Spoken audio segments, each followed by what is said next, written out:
the microbiome, which of course the last 10 years has really taken off. We have a greater understanding of the little things we can't see, and we'll talk more about that in upcoming podcasts. We'll talk a lot more about nutritional aspects and of course just overall general deficiencies and insufficiencies. Even in today's world of 2024, you'll find that a lot of people are nutrient deficient. And several reasons: they're not eating properly, they're not eating well, they're not eating enough, or they're expending more than they're putting in. Mentoring with Geraldine is a bite-sized practitioner podcast for naturopaths, nutritionists, herbalists, coaches, and practitioners. This podcast responds directly to the needs of you, the practicing natural therapist. We have interviews during the holiday season and business and mindset support each week, so you'll get the variety you need to enjoy and stay motivated in your practice. Don't forget to subscribe to receive the weekly episodes. And if you want to connect with me, always check the show notes, because that's where you'll find the links to book appointments and of course to join the Academy, the membership group where there's constant connection and community with like-minded practitioners. Now, let's get started.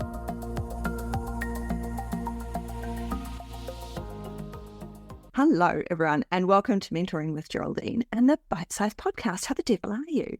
So, excitement. For the next 5 weeks, we've got Brad McEwen with us. Now, Brad has been a naturopath, nutritionist, herbalist, the whole 9 yards, all the rest of it for the last 25 years. And he has a number of specialist areas. He started out working mainly in cardiovascular, and then he moved into chronic fatigue. And then from there, he segued, it was mental health, cardiometabolic. He's written papers, co-authored papers, and he's great. You may have heard him before on the podcast. If you haven't, go back and have a look, because I've spoken with Brad before and it's always really great when I have him on. And we spent a bit of time emailing each other because we wanted to have a bit of a series on mental health. Here we are at the start of the year. We're going to have clients who struggle to get back to work and get back to life in general. I mean, last year was tough, wasn't it? We'd come out of COVID, there were still all the restrictions, and now we're supposedly out in the real world. But we've all had revelations from that time when we were locked down. We've all changed, and the world has changed around us. We've got some hideous wars going on. We've got natural disasters left, right, and centre. And so mental health has to become a priority for us. So let's get stuck in. We've got 5 podcasts for you, and this is number 1. And I'm going to let Brad introduce himself properly because he has so much to share. He's got so much knowledge, and you need to know a little bit about his background and to know that he mentors in all of these areas. These are not my specialist areas. These are Brad's. And if you need help and support, you can book an appointment with him for you to talk about your clients. So just know that you can do that Brad is there for you. He's a member of the ATMS, as I am as well.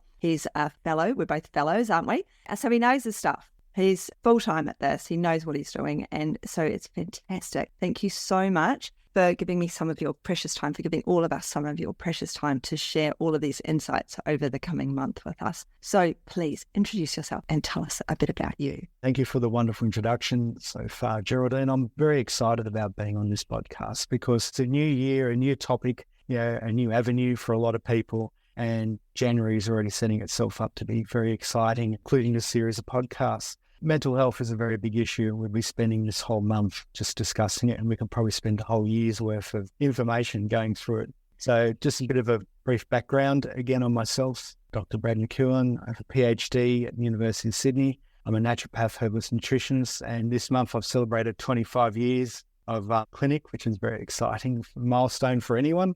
It's just very exciting in general. Yes, I'll have some naughty cake or something later today.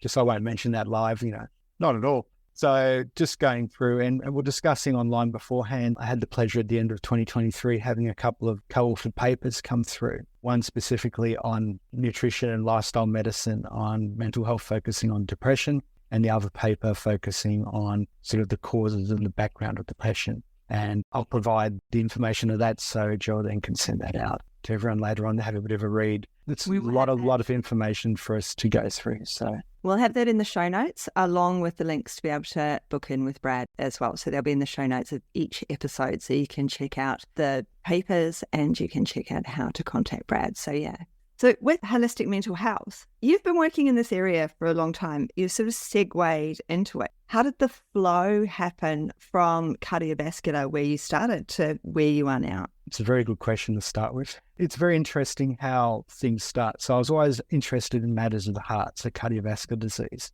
And as I was in clinic, I was noticing a lot more, even back 20, 25 years ago, a lot more sort of mental health, depression, anxiety, just general stress coming in on the sides. And people weren't looking at that. They were just looking at the actual heart or the blood pressure or the cholesterol. They were looking at the physical, but not necessarily the emotional side. So I got to thinking there must be some kind of link here. So it started to just sort of develop from that angle, where all of a sudden I started saying, okay, this person has a history of depression or history of anxiety, overall stress. They're a 55-year-old male presenting with XYZ. They're a business executive and they've had stress for 20 years. Well, that ties in with all their symptoms. So there's a lot of different avenues you can sort of look at. And I think that's the exciting thing we're going to be doing over these next 5 podcasts is I like to see it as a bit of a journey. We're going through the journey of sort of mental health and the different topics we're going to be covering. We're looking at like the causes of depression, nutrition, lifestyle, herbal medicine. So lifestyle is a very big area.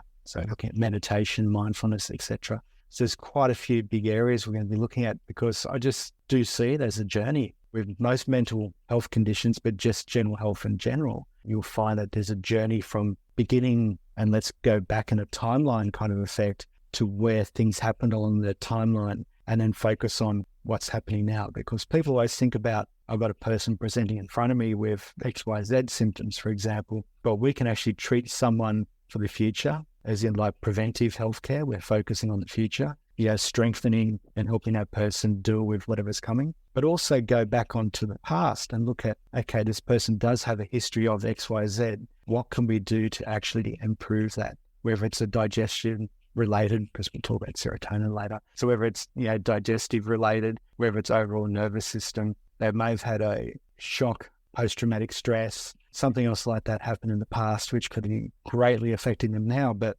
it's so far in the background of their mind they're not thinking of it. And that's the sort of one of the big journey elements of mental health is it can be a snap right now, like all of a sudden it's come on right now, there's been a huge stressor, or it could be something that's been building up for a very, very long time. And it's that straw broke the camel's back effect, where you just kept putting on these pieces of straw and all these pieces of straw, so to say, and it's okay. And then one day it's like, it's too much to handle and something has to crack, as they say, something has to happen. That's right. That timeline of finding out from your client what has happened over that timeline is super important, because that line, never been well since, is never more important than when that straw has broken the camel's back. Because when did this change? When did your life change? You might have always felt stressed for whatever reason. You grew up in a stressful household, you still have a stressful household. But what is it? When was that changing moment? And it might have been that holiday where you got barley belly, and then things just started taking a dive from there on down, because you never really got back on top of what was going on. That gut never really repaired, or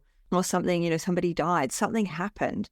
And it's generally finding, isn't it, that timeline, using that timeline for your clients and making sure that we find that never been well since moment. It's super, super important across everything, but particularly in mental health, there's always that what really not only broke the camel's back to make you come to see me, but what happened just prior to that to start piling on those pieces of straw even more, in maybe even a greater way. What was the big moment that we've really got to find out? When we really explore those causes of depression and mental health issues. Because as you've said, biological, we've got the physiological, we've got environmental factors that we have to look at, and that's all along that timeline. And the interesting thing about the timeline is that the timeline starts from when the timeline starts. And that could have been age 0, age 10, age 20. And the phrasing of never well since could be multiple never well since. Like you got back to 80% health, for example, and then something else happened, and then something else happened. So you've never got back to optimum health.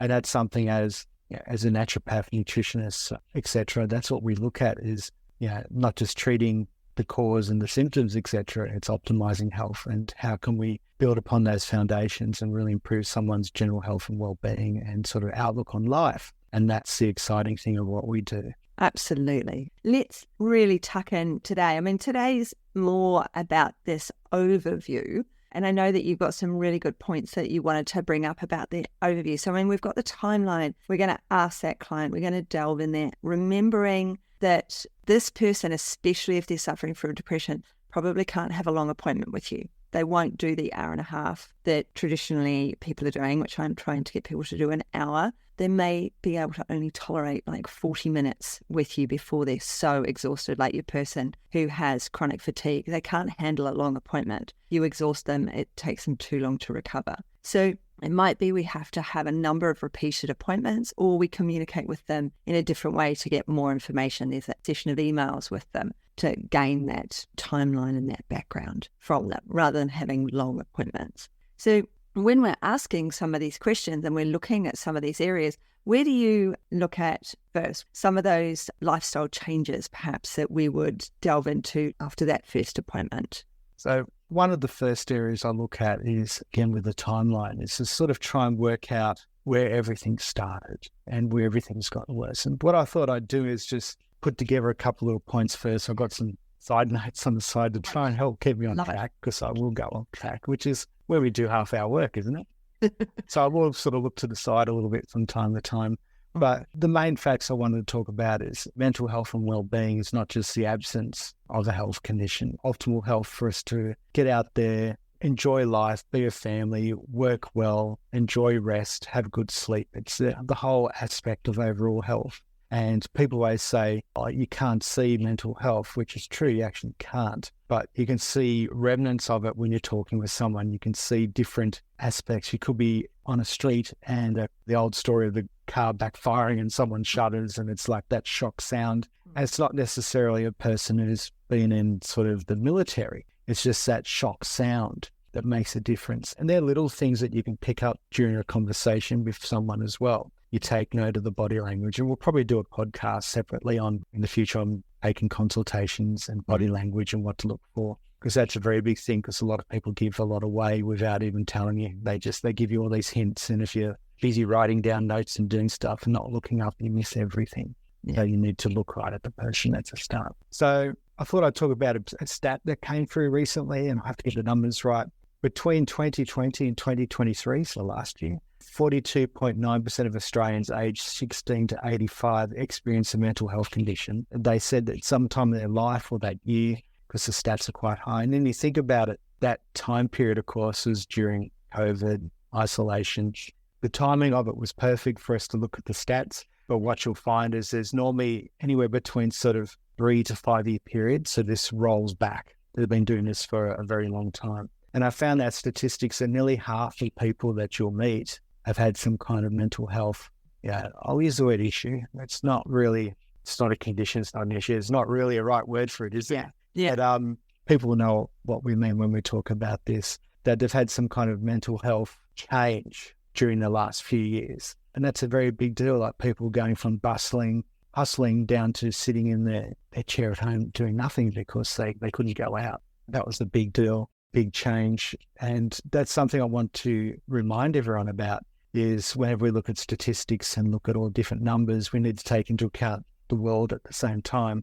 And those stats are quite high, but if I look back over previous years, they're still in their 30s and early 40s as percentages. So it did increase a little bit, not as much as I thought. But remember, this is reported. Australian Institute of Health and Wellness and Australian Bureau of Statistics. So there are a number of people I'm going to say haven't reported a health condition, meaning we could actually be having 50, 60% maybe. Yeah. Because everyone's had stress at some part. And stress is not just mental health, it's an overall effect, but that's classified in part of this area. So what is depression is a basic thing. And again, I've got some notes on the side. Depressed mood, sadness, anxiety, irritability, agitation, loss of interest in everyday activities or some activities, particularly things that you actually like. And that's one area I'll get a lot of practitioners, health professionals to look at, is if you've got someone who it might be a 16-year-old, always loved sport, always loved dance, or always loved something. Now they no longer like it. They no longer do it. That's a change. That's a significant change. Could be a 25-year-old, 35. You could throw any age at this where it's something they've always enjoyed and they stop doing it. That's letting you know that something's changed in their life. Yes, sometimes I'll use the word bored. Sometimes we get bored with things. You've been there, you've done that, you move on. But this is something that someone really loves and really enjoys, and then all of a sudden they stop. They enjoy reading because reading is very easy. and then they stop. That may not mean anything to other people, but as a health professional, we go, well, hang on, that's a significant change. They did that to educate themselves, or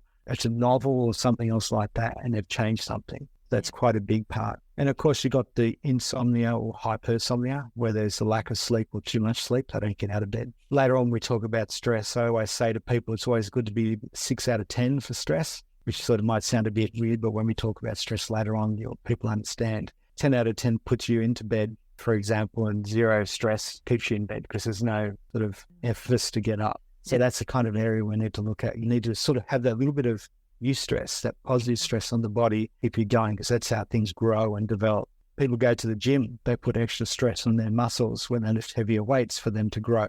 So think of it like that. If you use the same weight and the same activity all the time, muscle doesn't grow, it doesn't change because it's not been stressed to make that change. And one thing to really think about is there's a big link between mental and physical health. So the body will start showing aches and pains and lots of different weird symptoms where someone will say, I've got aching knees, but I don't run, or I don't do anything physical or something like that. And yes, it could be the way they sit, it could be as simple as that, or it could actually be this sort of physical manifestation of something happening in the body. Yeah. There's so much going on with the whole body, with stress. You have to have some stress. You don't want to have no stress. It's when that stress gets out of balance and out of whack that our person is going to struggle, our client's going to struggle. The underreporting, I think, is significant. And everyone, I think, in every medical, any modality, everyone agrees massive underreporting because people will just put up with it. I mean, there's the Gen X,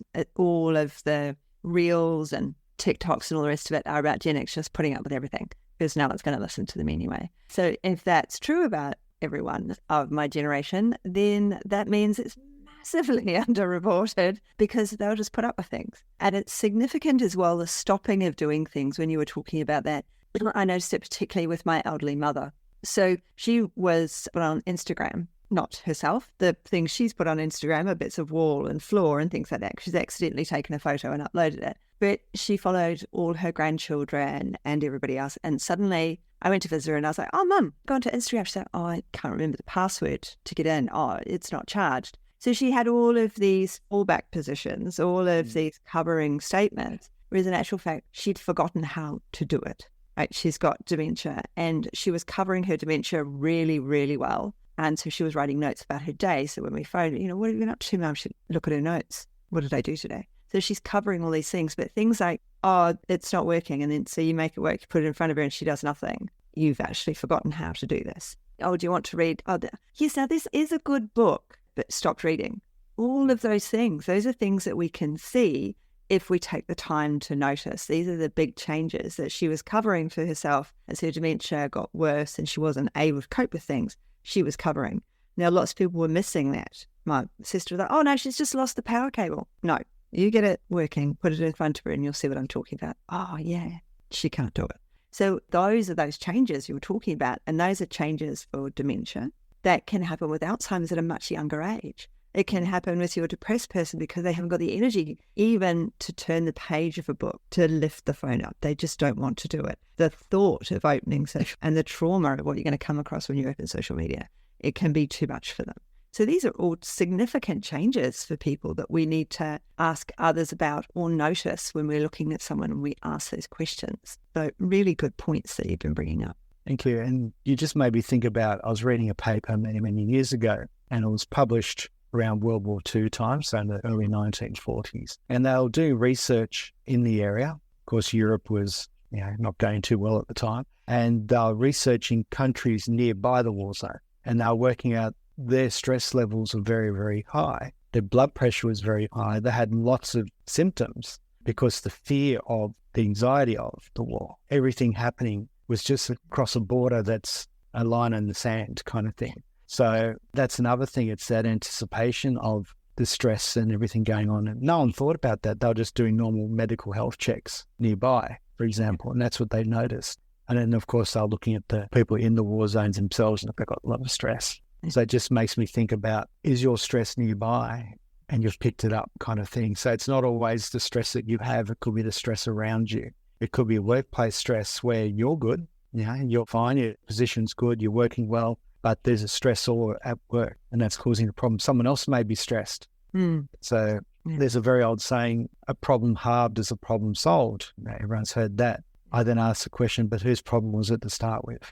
So if it's a problem halved and you've taken on that half and it wasn't yours to start with, you're now got that extra stress on your body. And as humans, we like to help each other out and look out for each other. And for some people, of course, you look out for 24 hours a day, for example, just due to different relationships. And that's enough to sort of cause that stress, or someone going through something and that can cause you extra stress. So it's sort of, there's a lot of direct and indirect mechanisms going on. And that's where I thought we could just mention a couple now for people to sort of have a bit of a read up on as well, because a lot of it's quite interesting. Some of it's well known, of course, and some of it's like, what can we think about the next sort of 5 weeks and going on from there. So I thought I'd start off with the good old classic genetic and gene expression, because they're the ones that people like. Genetics, we get them from our parents and their parents and their parents, etc. So we can't really change genetics as such. We can work with the machinery of the genetics, I like to say. We can work with the metabolism. We can make things work more efficiently,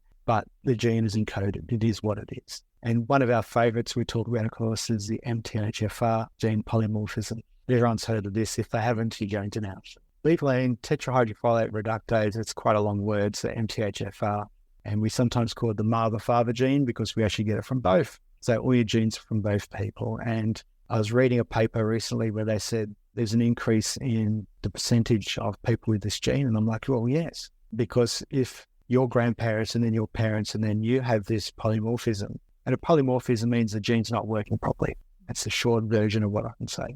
When you have children, it's more likely they are going to have this polymorphism, this gene not working effectively as well, because that's the way how genes work. You pass it on. But one thing I'd like to note is the gene is still working, because if it wasn't, you and I wouldn't be here talking now. Let's go a bit extreme. We wouldn't be talking here right now because the gene wouldn't have happened. We wouldn't have had methylation, and we wouldn't have had a lot of biological processes occur, and we wouldn't be here talking. So we are still working on this. The two main ones we talk about is the C677T and the A1298C. And that's just the letters are what's changed. So I want you to think of genes in this case as like the alphabet. We've got A, B, C, D, E, like the normal stuff you're told when you're very young. And then all of a sudden there's like a dyslexic moment in the gene code and the letters get substituted out and therefore the gene doesn't work properly. And if you see it from that point of view, that can happen very easily. A physical stress, a chemical stress, a biological stress could have happened during pregnancy. It could have happened, it doesn't matter when really, it's happened. And you'll find that anywhere between 30 to 60% of the gene is still actually working. It's just not working effectively. And that's something as a health professional we can look at. I don't test for it anymore because the prevalence is so high. I'm not going to waste anyone's money anymore. It's just too expensive. It's a good test because then you know it's positive or not, if you know what I mean. But if we turn around and take a good case history, you'll find that there's a lot of stuff in there anyway. So there's a family history of cardiovascular disease or stroke or mental health or something. It's more likely going to be there. So why don't we, I'll use the word pretend, why don't we pretend that it is? And we can work on it because we're not going to harm someone by making their MTHFR gene work more effectively by using the classics of an activated folate. I tend to use levometholate glucosamine. That's the glucosamine salt of folate. It works very, very well. 5-MTHF, the active form, I should say. High water solubility, very well absorbed, highly utilized. I use that one. I've chosen that one, and it works very well with patients. If you think about the activators of B2 and B3, they activate the machinery. It allows it to keep working more effectively with the different steps. So, I mean, the simple fact is, why wouldn't you use the activated better product? So it really doesn't matter what the test is. You're using the advanced product for everyone. That's it. If you're using the advanced product, you're going to hit the mark for those who don't have the polymorphism and for those that do have the polymorphism. So I only use activated products. I don't use non-activated. So you won't see me recommending a supermarket product, even though it's got its Ostel, because it's not activated. A lot of the chemist stuff isn't activated. I'm choosing the ones that have got all the activated components. So I'm covering my bases, saving my client by having a look at that past, taking that good history, taking that timeline history, finding out about their parents, grandparents, etc., where you can. You're going to be able to use a better product, an activated product. You've just covered your bases. That's it. And something to look for is, I always say to people, the old classic disclaimer, always read the label, follow directions for use, a symptom specific consultant. You know what I mean? Like we're going to say that every episode, but it's like that's something people need to do, is actually look at the label, see what's in your product and understand what's in there. If you don't understand, you talk to someone, or even better, see someone first, and they'll direct you to it. So we've got the active folate. You've got mecobalamin, sometimes referred to as methylcobalamin. That's the active form. It's a methylated form of B12. Pyridoxal 5-phosphate, which is the active form of vitamin B6. Nicotinamide riboside chloride, that's the B3 activated form. It's gained a lot of popularity the last couple of years with the NAD link with anti-aging. I don't know how we stop aging, but it really can. It's a different topic. 30. I'm still 30. Tell my family I'm 30. My son is 23, so it's a little bit difficult age-wise, but we're getting there. We're figuring it out mathematically. Well, there was a movie, remember, where everyone stopped aging at 30 and they had that band on, remember, and they had put credits in. So you are telling a good story there. And then you got, riboflavin 5-phosphate as well, so it's similar to the B6 form. Not every B vitamin has an active form. No. Or an active form available, because the body will activate. I use active for the vitamin, activate for the body. So the body will activate a lot of these vitamins, but it can't always do it properly. If your machinery is not working well, don't want to sound like a robotic way of saying that, but that's the way the body sees it. If that enzyme's not working properly, it's not able to metabolize it properly, that's when you're going to have problems. So that's where sort of we need to upgrade or upregulate that machinery. And it could be something as very simple as adding an active B complex in there, just to start the process, to get the machinery up and running, get the energetics of the person up and running. And remember, we just talked about one gene. I gave a presentation in New Zealand a couple of months back, and I showed the whole biochemical pathway of the body, and it was on a full slide. You couldn't read the writing. Oh, that's so small, that one. And it's like, it's such a magnificent sheet of information that you can't read it. It's so small. You need to have a wall for it. Yeah. And that's the whole biochemistry of the body. And the best thing is it had part 1. It's like part 2 is a totally different area. So I look at that and say, well, these different machineries, all these different mechanisms, all these different enzymes all work. But what do we need? We talk about delta 5, delta 6 desaturase with inflammation. I know it's not on the topic right now, but it could be. They also need B vitamins for metabolism. So you're working on anti-inflammatory pathways as well as energy pathways of the Krebs cycle, electron transport chain.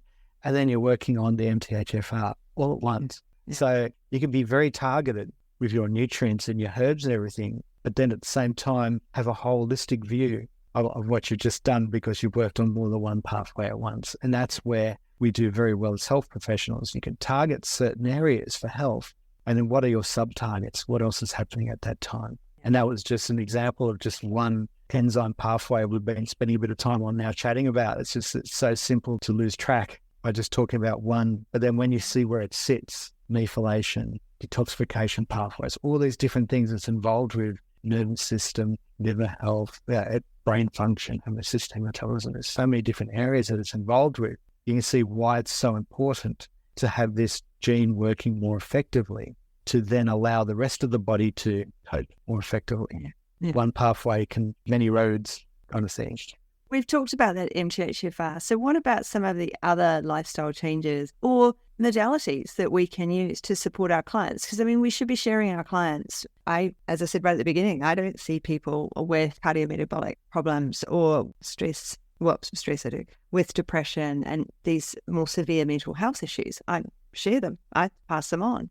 So what other modalities could we share these people with that means that they're going to get a greater holistic support network around them? That's a very good way of introducing the next part, what we could do next, because as I mentioned earlier, I've got a couple of little dot points on the side. So if I go through them, we'll see the journey. Nutritional, of course, it's one of the big ones. What we eat and drink today lives and breathes in tomorrow kind of thing. So you are what you eat statement rings true every single day. So if you eat well, you are generally well. If you eat crap, you generally are crap. So it's sort of, if you look at it, that kind of thing, it's what fuel, if you want to be being mechanical about it, what fuel do you put into your car?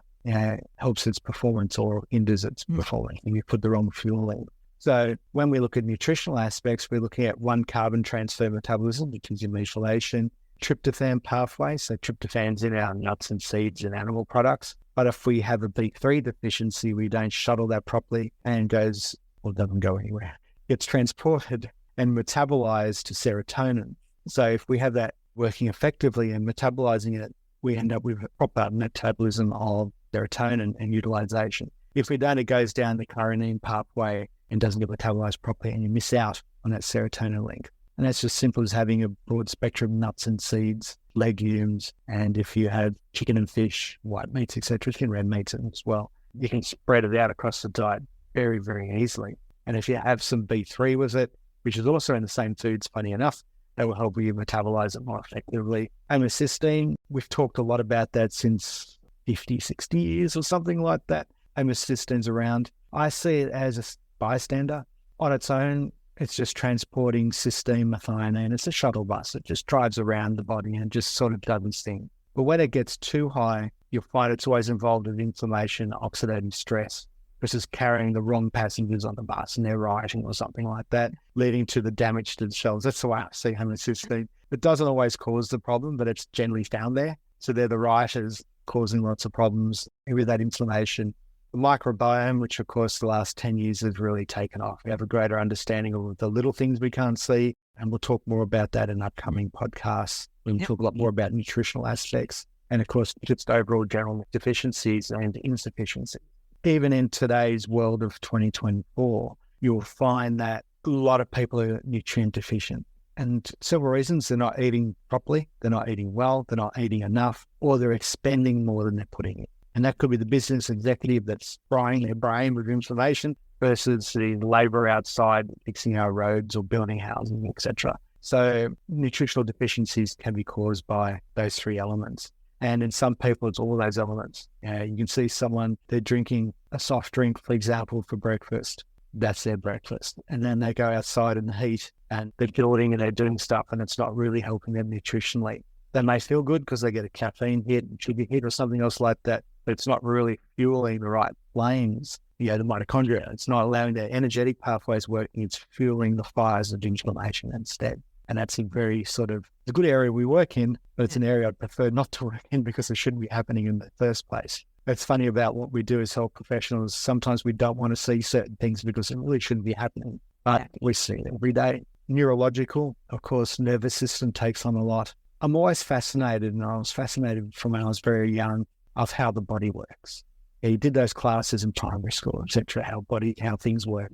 And you go to sleep and you wake up, whoa, what happened there? The heart kept pumping, the kidneys kept filtering, the nervous system kept going. Everything keeps going without you thinking about it. Even right now, we're talking and thinking, it's automatic. And that's what got me excited into it, that you're not making these things do that. It's actually automatically, right now we're breathing and talking at the same time. It's automatic. Body doesn't need to tell it to do it.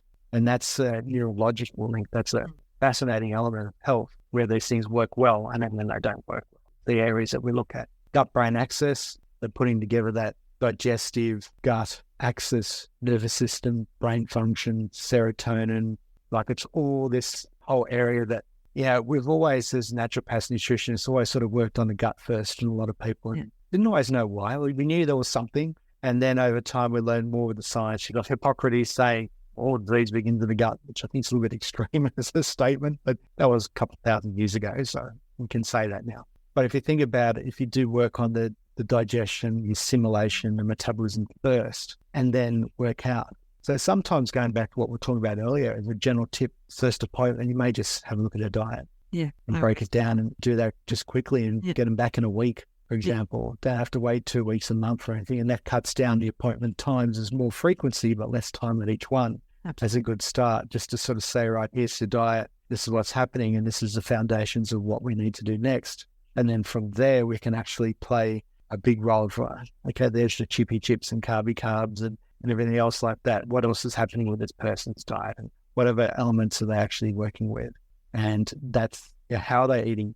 That's something we'll talk about in, I think, episode 3 or something like that. Yeah, we'll talk about how they actually are eating, whether it's the kind of shoveling it in or actually taking their time. And just general, stress, the physiological metabolic pathways. So think of dysregulation of glucose and insulin, the tryptophan pathways, again, the serotonin. These all play a role in that HPA axis. So the stress axis that we'll talk more about on a different time, that plays a very big role as well, because that's something we've known about since the HPA axis and how it works and how it actually really has this up and down effect on the body. plays a very big role with foundations of how we deal with stress. Going back to how we started the episode today, the podcast. Thyroid function, because if you think of thyroid, if you're not metabolizing and have a lot of energetic pathways working effectively, you generally will feel tired. And in Australia, they're looking at, I don't know the percentage offhand, but it's quite a few, just pretend it's 20, I can't remember the number. There's 20%, 2 out of every 10 people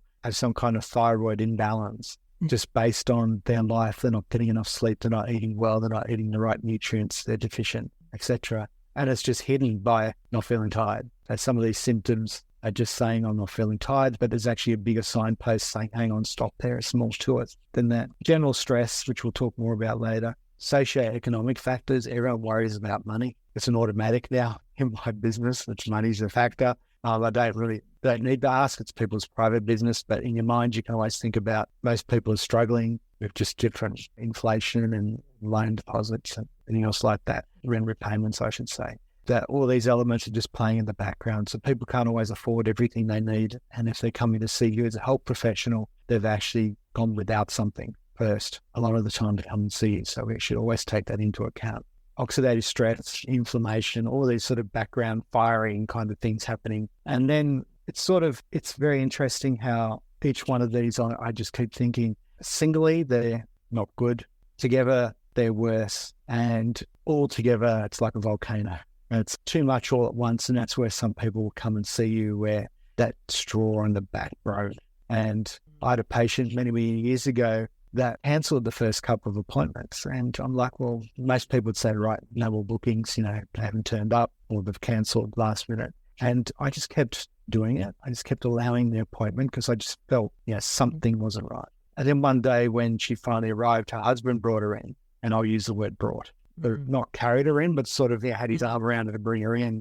And that's why they couldn't come, because the journey for her, she had to drive over an hour and a half, for example, to get there. Well, he drove, I could say. But just the journey itself was too much for her body. It's like her stress and her energy and everything was quite extreme.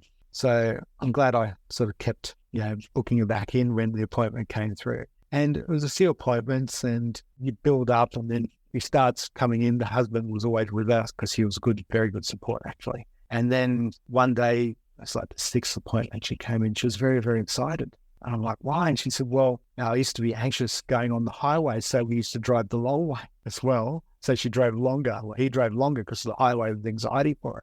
Found out later on she was in a car accident when she was young. Yeah. That sort of helped with a little bit of the system control. And they went on the highway for the first time and got there a bit quicker. And I went, that's great. It's fantastic. And then it was 2 appointments later. She was really excited. I'm like, well, what could this be? Like, this is like really exciting. She drove. So her husband was still in the car, but she actually drove the car this time, while she was always the passenger or couldn't get in kind of thing. So he'd have to do extra things for her. So that was a quite exciting journey for her to see that. And I was very excited to see that someone changed from 0 appointment to missing all those appointments. My hand was off camera then, but my hand was actually up. That's all right.